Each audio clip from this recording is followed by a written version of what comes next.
Bridge Depot, Southall, Middlesex. In the lay-by, the boats are waiting. Some are waiting for orders. Some are waiting for crews. Some are waiting for repairs. In the lay-by, the boats are waiting.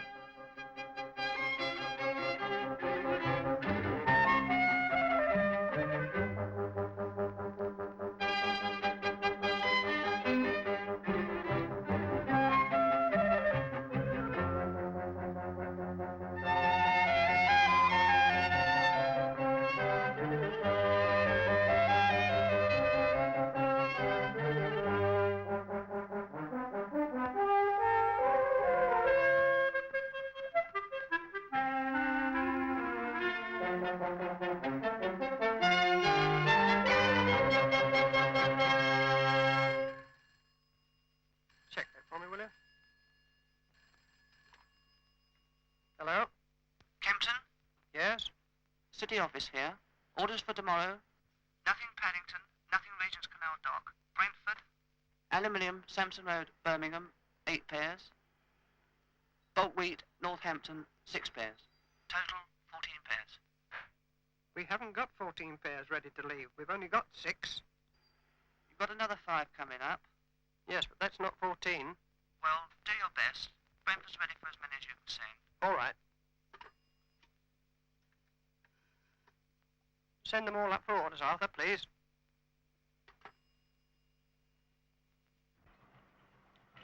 Hello.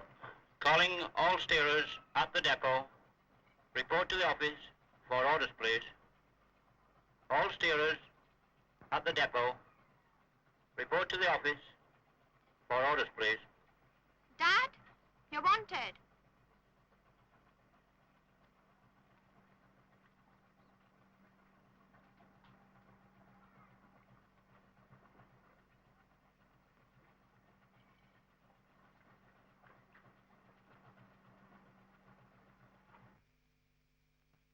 One 155. 135. That's Elf Best. Here want the shorter run. Here pump for Northampton. 158. 179. 330. 161. Bill Beresford and his brother. And that's the lot. Abel, I've got grain for Northampton or aluminium for Birmingham. I'll go to Birmingham. Right. Aluminium for Birmingham.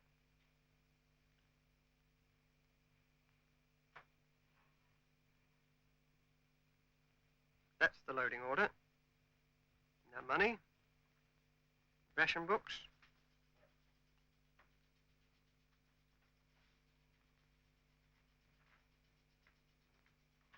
There you are, Abel. Wheat for Northampton, Elf? Yes.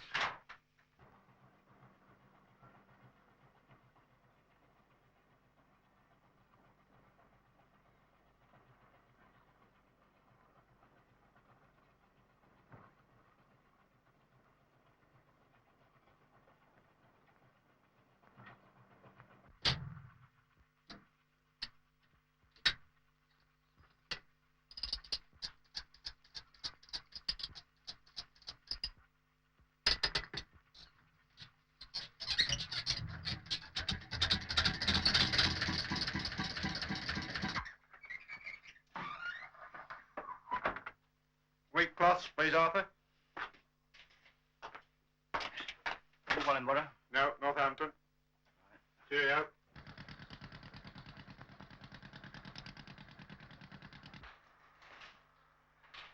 Yes, Jack. Come on, please, Bird.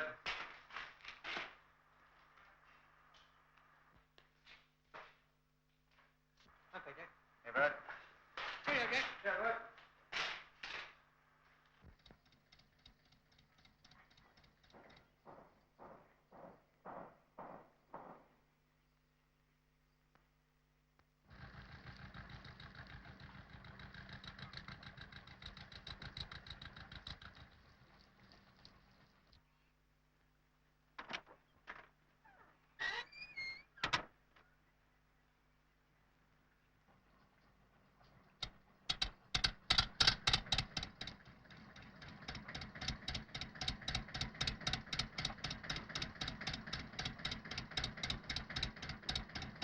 Brentford, then Birmingham.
And the boats are on their way down to Brentford, strung out along the pound below Bull's Bridge.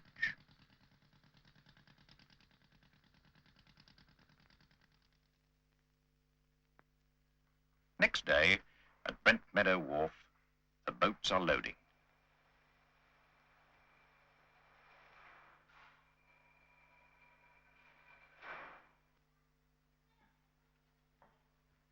Right.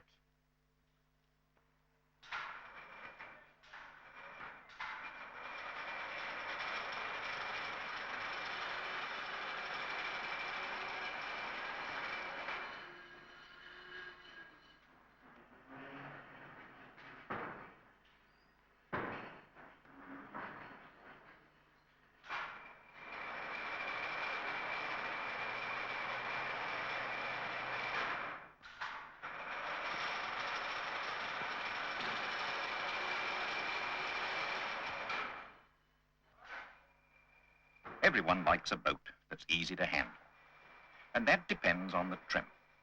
So the steerer, the captain, always keeps an eye on the way the cargo's stowed. He may even help with the loading himself. But that depends on the kind of cargo he's dealing with and the kind of wharf he's working at.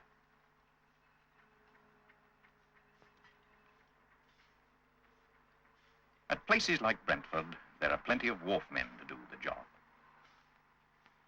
At other places, particularly up north, the boatmen are expected to lend a hand.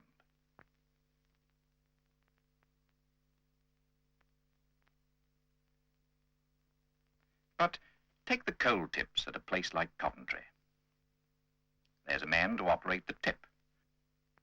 So there's not much the boatman can do, except shift the coal about to get the trim right. At a modern wharf like Brentford, a pair of boats can usually finish loading in about 4 hours. Then comes the job of sheeting up.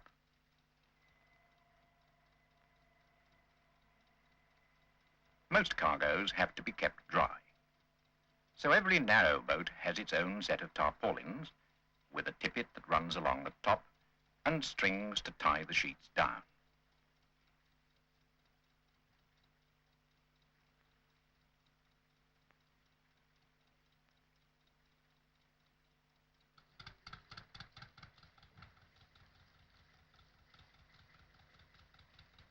The Beresfords have finished clothing up their pair of boats.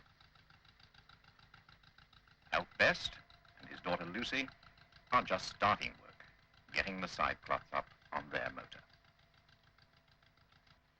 161 and the Butty come down to the toll house to be gauged, so that the tonnage in each boat can be calculated.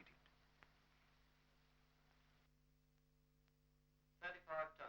35 tons.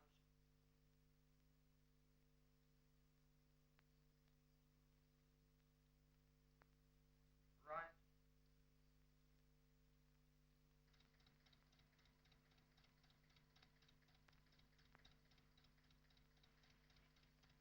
This is done by measuring the amount of dry side on each boat.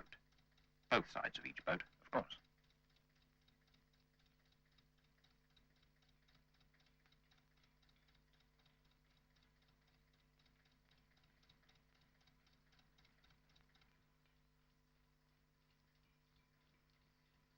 See the idea?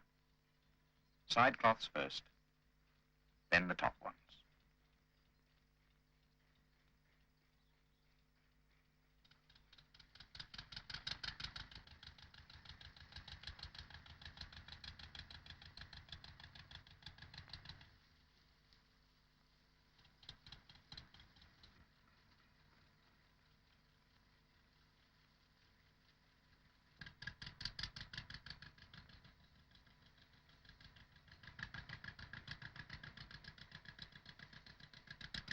In about 4 hours, Bill and Joe Beresford will tie up for the night, probably at Cowley near Uxbridge. And tomorrow, their journey to Sampson Road, Birmingham, will really start.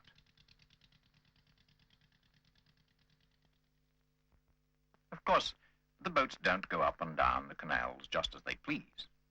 Every canal in the country has some method of craft control. On the London to Birmingham section, for instance, in the city office, there is a craft control board on which checkpoints along the canal all the way to Birmingham are shown. The movement of boats past the checkpoints is reported by telephone daily, between 9 and 10 in the morning. Hello? Cowley here. Good morning. Are you ready? Ready? Brentford has just reported that 161 left yesterday afternoon.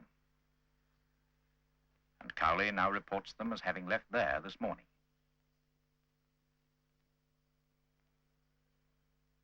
When the reports have all come in and the report sheet is complete, all this information is transferred to the board. As well as reporting boat movements to London, each checkpoint reports to the next one above and below. So Bill's boats will be passed on up to Boxmoor and from Boxmoor to Marsworth, where they will probably arrive by nightfall. It's getting on for 4 o'clock now, and since they left Cowley at 6 o'clock this morning, Bill and Joe have been through 27 locks. And here's the 28th, lock number 62, Slaughter's Lock at Boxmoor.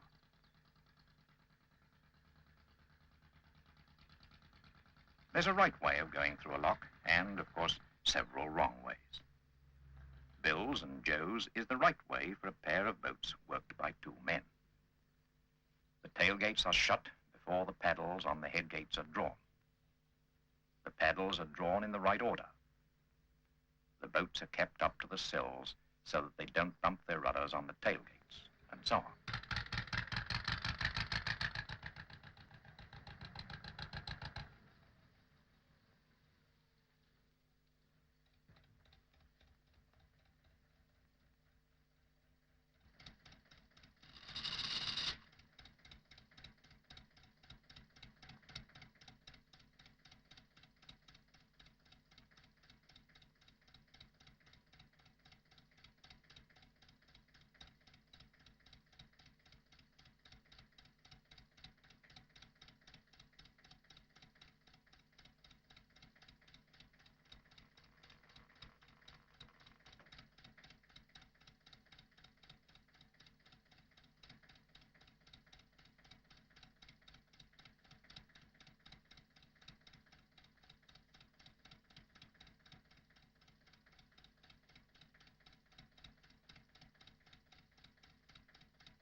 Well, that's the way you go through a lock when everything's in your favor. But it's not always like that. If a lock's against you, someone has to go ashore to prepare it. Now that Bill and Joe are clear of Slaughter's lock, there are the Winkwell locks ahead of them. This is Winkwell bottom lock, and immediately above it is a swing bridge in the middle of a fairly short pond. Above that is Winkwell middle lock. So, once again, someone has to stay ashore to open and close the swing bridge. Since Bill and Joe work their boats two-handed, this is the way they go about it.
And there they are, breasted up, so that Bill can handle them alone while Joe looks after the swing bridge.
Of course, procedure varies with the type of lock. Different canals have different kinds. On some canals, locks are only wide enough for one boat. The butty has to be bow-hauled into the lock after the motor has gone through. In some places, the waterways are wider and the boats are bigger, and so are the locks. And when they're big ones like these, there's a lock keeper to draw the paddles and open the gates, so the boats that use them have an easy time. But on the narrow canals, the locks are mostly worked by the boatmen themselves, and there are quite enough of them to make a day's work a day's work. Bill and Joe have done 12 hours, and soon they'll be tying up for the night.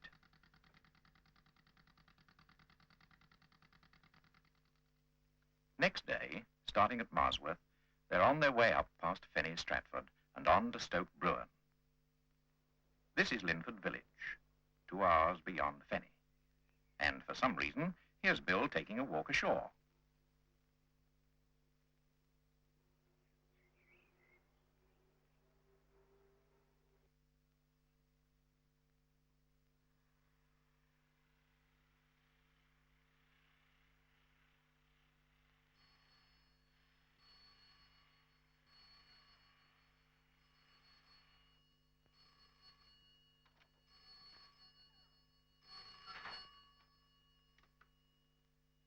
Worth 33. Yes. What's your trouble? We'll get the van down to you right away.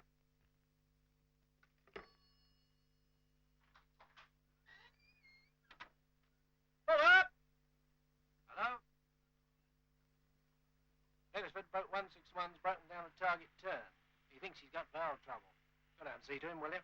Right.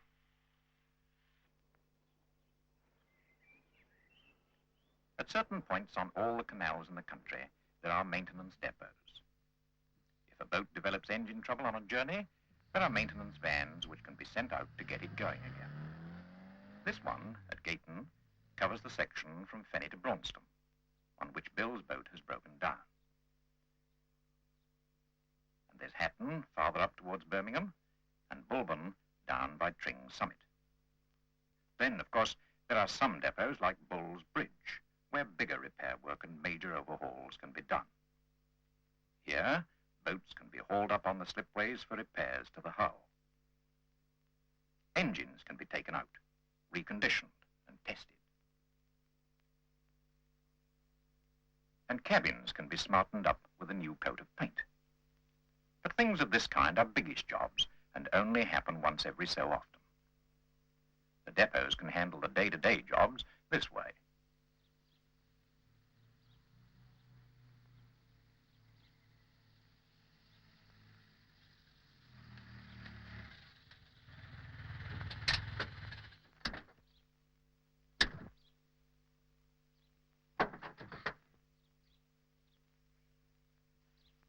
And it's not only a case of maintaining the boats.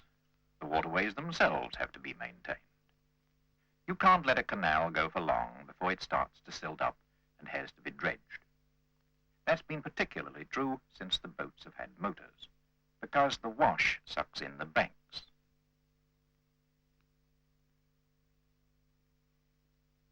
And the banks need looking after too. Otherwise there'd be leaks, loss of water, and, even worse, really serious breaches. Lock machinery needs repair from time to time as well.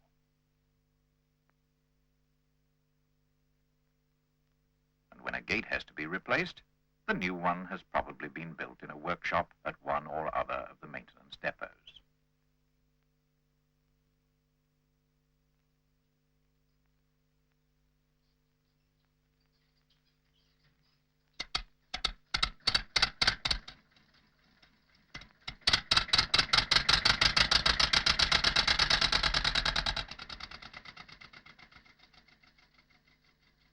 You'll be all right now. Let's have your trip card.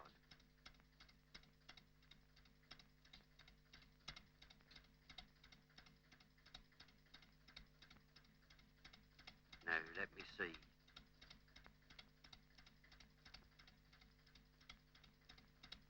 Broken down, Bridge 75. Date. Time. Okay. Cheerio. Cheerio.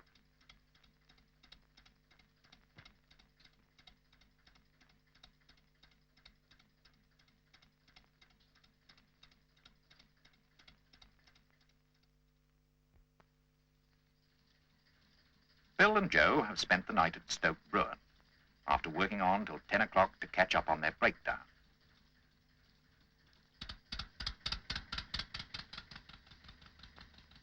Now, on their third day out from London, an early morning start, and there ahead of them is Blisworth Tunnel, nearly 2 miles long, but wide enough for boats to pass.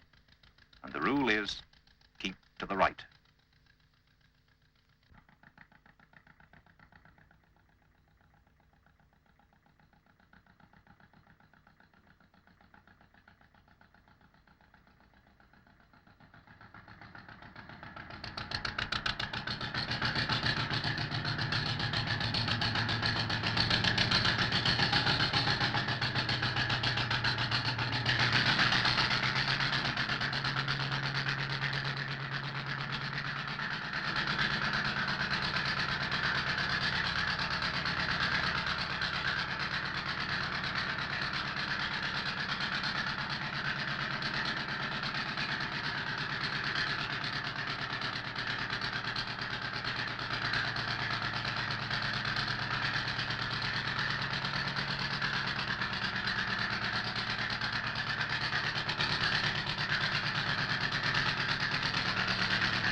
if you go far enough afield, you'll find a few tunnels which have towing paths for horses, like the one at Chirk, almost disused now.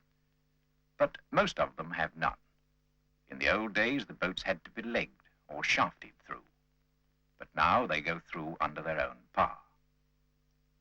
There are one or two exceptions, like the Harecastle Tunnel, where a tug tows the boats through at regular times of day.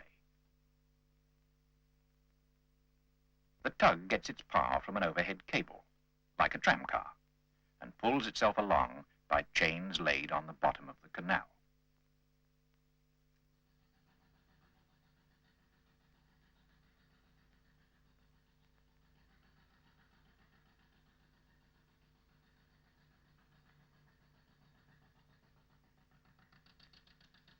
It's nearly 140 miles from Brentford to Birmingham. Bill and Joe have done 75 of them. They loaded at Brentford on Wednesday, and now it's Saturday, and they're aiming to reach Braunston tonight.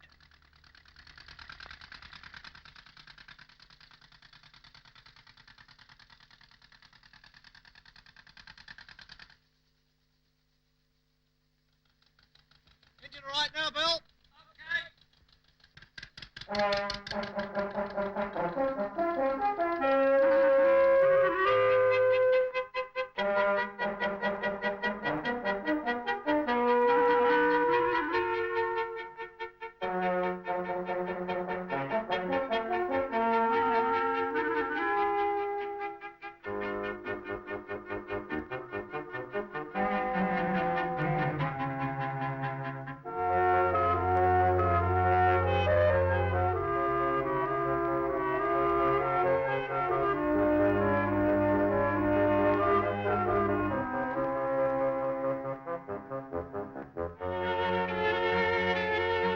Braunston.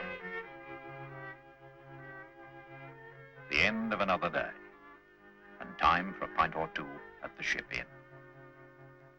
Tomorrow's Sunday. No need to work if they don't want to, but to Bill and Joe, it's all the same.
Sampson Road Depot, Birmingham.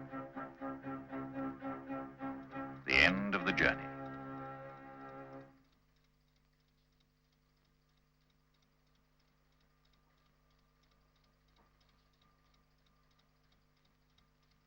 Bill hands over his papers to the yard.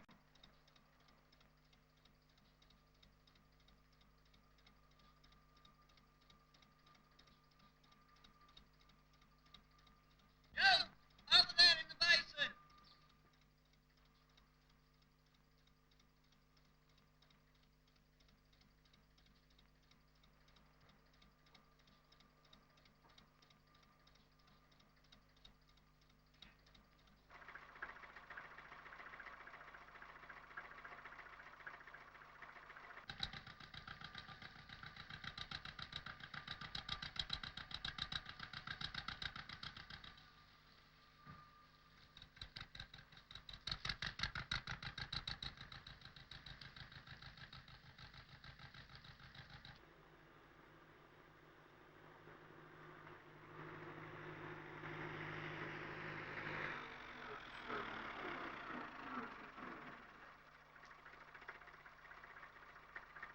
The sheets are taken off so that unloading can start.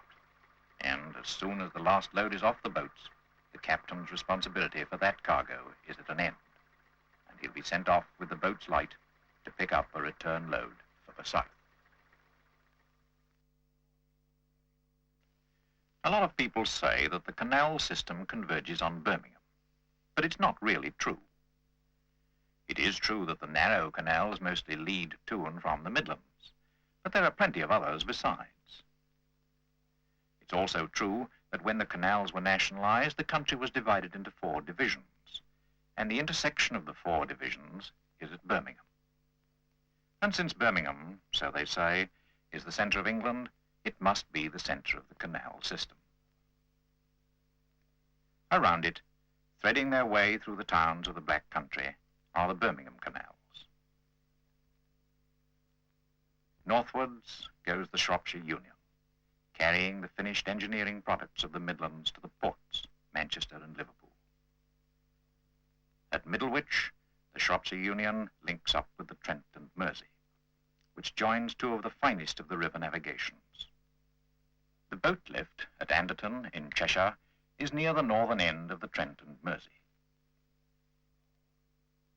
It connects the canal with the River Weaver, which is the principal outlet for the salt industry of Winsford and the chemical products of Anderton. To its docks at Western Point on the Mersey come raw materials for the potteries. In the south, the Trent and Mersey joins up with the River Trent, which flows down through the industrial district of Nottingham to the Humber and the sea. From the Humber, another of the river navigations, the Aire and Calder, runs westwards to Leeds, supplying it with many of its foodstuffs and the raw materials of the woolen industry. At Leeds, the Aire and Calder joins the Leeds and Liverpool Canal, which climbs magnificently across the Yorkshire moors and drops down to docks and sea again at Liverpool. In the southwest, the River Severn.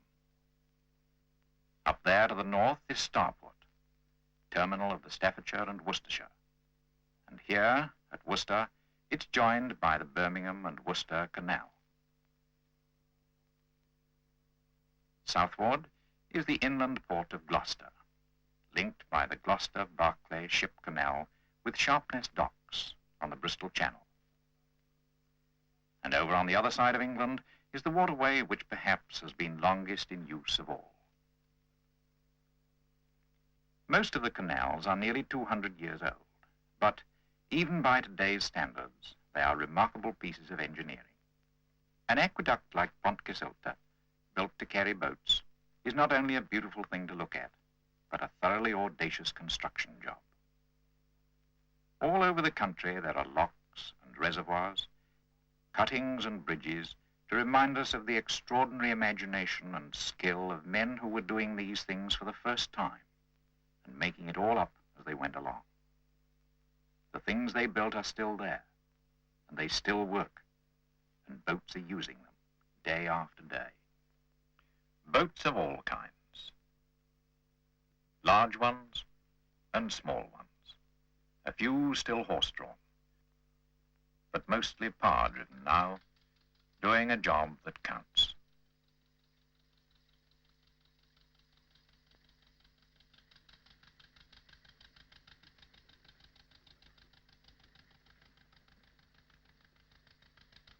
And without men like Bill and Joe Beresford to handle the boats with skill and understanding, the canals are only idle strips of water.